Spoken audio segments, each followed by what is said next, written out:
Bismillahirrahmanirrahim. Assalamualaikum warahmatullahi wabarakatuh. Inna hamdalillah nahmaduhu wa nasta'inuhu wa nastaghfiruh wa na'udzu billahi min syururi anfusina wa min sayyiati a'malina. May yahdihillahu fala mudhillalah wa may yudlil fala hadiyalah. Asyhadu an la ilaha illallah wahdahu la syarikalah wa asyhadu anna Muhammadan abduhu wa rasuluh alladzi la nabiyya ba'dah. Pertama-tama mari kita panjatkan puji syukur kita kehadirat Allah Subhanahu wa taala yang telah memberikan nikmat Islam, nikmat sehat sehingga pada hari ini kita masih dapat mempelajari agama Islam, mempelajari sejarah-sejarah dari agama Islam. Salawat serta salam tak lupa kita curahkan kepada junjungan Nabi besar kita Nabi Muhammad sallallahu alaihi wasallam serta kepada sahabatnya, kepada keluarganya, kepada pengikutnya hingga akhir zaman. Insyaallah pada hari ini Ustadz akan menyampaikan mengenai karakter Nabi Muhammad sallallahu alaihi wasallam. Nah, karakter Nabi Muhammad sallallahu alaihi wasallam itu terdapat pada bab 3 di kitab Sejarah Budaya Islam. Nah, sebelumnya kita sudah mempelajari mengenai pemboikotan kafir Quraisy terhadap Bani Hashim. Yang pemboikotan kafir Quraisy terhadap Bani Hashim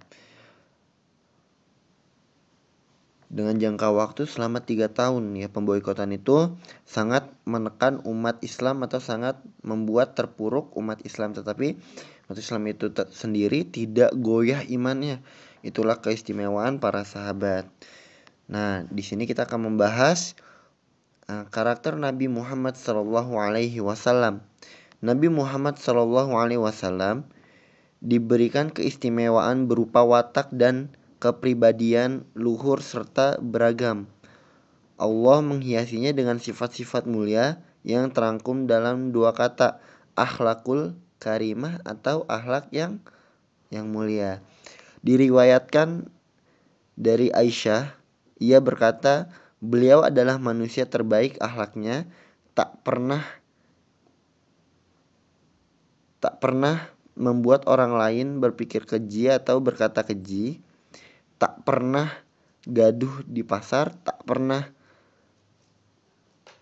membuat suatu kejahatan, tetapi memaafkan dan tenang-tenang.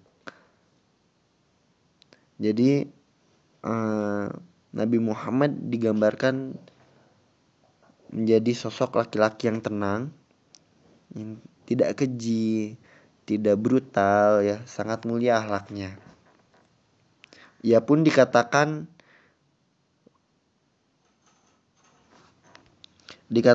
pula oleh pembantu Nabi Anas bin Malik radhiyallahu anhu yang 10 tahun setia menemani Nabi sallallahu alaihi wasallam di rumah maupun di perjalanan.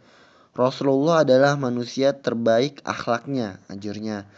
Kata Anas bin Malik radhiyallahu anhu.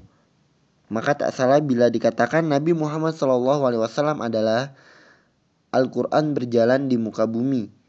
Dalam diri menetapkan isi kitabullah, hidupnya adalah replika wahyu.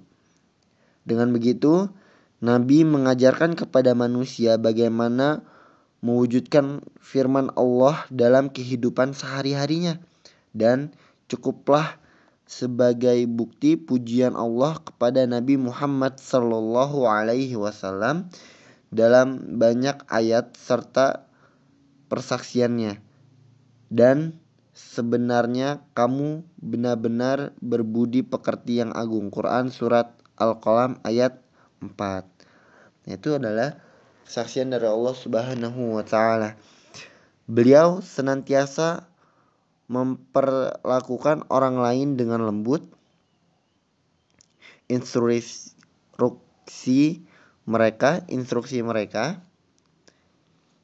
Jadi Nabi Muhammad sallallahu alaihi wasallam menginstruksi setiap manusia itu dengan lembut, menuntun mereka kepada hidayah, berlapang dada dan tidak kekal. Maksudnya tidak kekal itu tidak egois ya. Tidak ia memaksakan kehendaknya. Nabi Muhammad SAW juga selalu melupakan tawaddu kepada setiap mukmin. Padahal beliaulah yang lebih berhak diutamakan dan dikasihi kaum muslimin.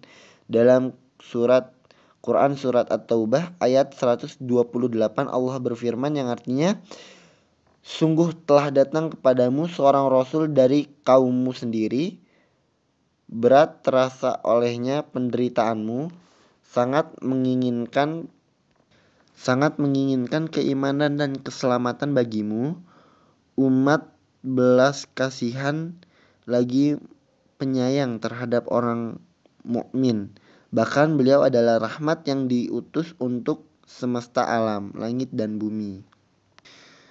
Jadi Nabi Muhammad SAW banyak sekali memiliki karakter-karakter yang terdapat di dalam Al-Quran ya, dimuliakan di dalam Al-Quran. Nah, Nabi Muhammad SAW itu dapat kita jadikan contoh, malah menurut Ustadz itu wajib kita jadikan contoh agar kita bisa menjalani hidup ini dengan baik, dengan kedamaian ya, tidak dengan huru-hara atau dengan keegoisan ya. Nah, Nabi Muhammad juga terkenal dengan kejujurannya. Nabi Muhammad terkenal dengan kejujurannya. Kejujuran merupakan salah satu sifat teladan yang dimiliki oleh Nabi SAW. Ya, sifat tauladan yang satu ini harus melekat di hati semua orang dalam kehidupan sehari-hari. Jadi kejujuran ini enggak hanya harus dimiliki oleh Nabi ya, malah harus dimiliki oleh setiap orang. Jadi misalkan kalian dalam kelas sedang bercanda dengan temannya, tidak boleh berbohong, kita harus tetap jujur karena kejujuran itu akan menjadi suatu kebiasaan. Apabila kita biasa berbohong, nah maka kita akan terbiasa untuk berbohong. Tapi kalau kita terbiasa untuk jujur, nah maka kita akan terbiasa untuk melakukan kejujuran. Nah, Nabi Muhammad SAW juga takut kepada Allah. Ya. Karena derajat Nabi itu di bawah Allah ya, karena Allah yang mengutus Nabi, jadi Allah maha segalanya. Nabi Muhammad pun takut akan murka Allah. Nah, mungkin untuk hari ini cukup sekian, dan untuk tugasnya akan Ustadz berikan di Google Form. Dan untuk minggu ini tugas kalian membuat teks pidato mengenai dakwah Nabi Muhammad SAW di kota Mekah. Jadi kalian buat pidato ya kira-kira satu lembar ya, satu lembar atau satu halaman tidak apa-apa, beserta dengan muqaddimah atau pembukaannya. Nah, nanti disetorkan sudah 1 minggu ya. Sudah 1 minggu kalian setorkan teks pidatonya, nanti Ustadz koreksi, dan jika menurut Ustadz itu sudah bagus atau sudah cocok, nah nanti kalian hafalkan dan kalian praktekkan. Jadi kalian akan praktek ceramah. Oke. Mungkin untuk hari ini cukup sekian. Syukran atas perhatiannya. Tetap jaga kesehatan dan tetap semangat dalam mempelajari agama Allah Subhanahu wa taala.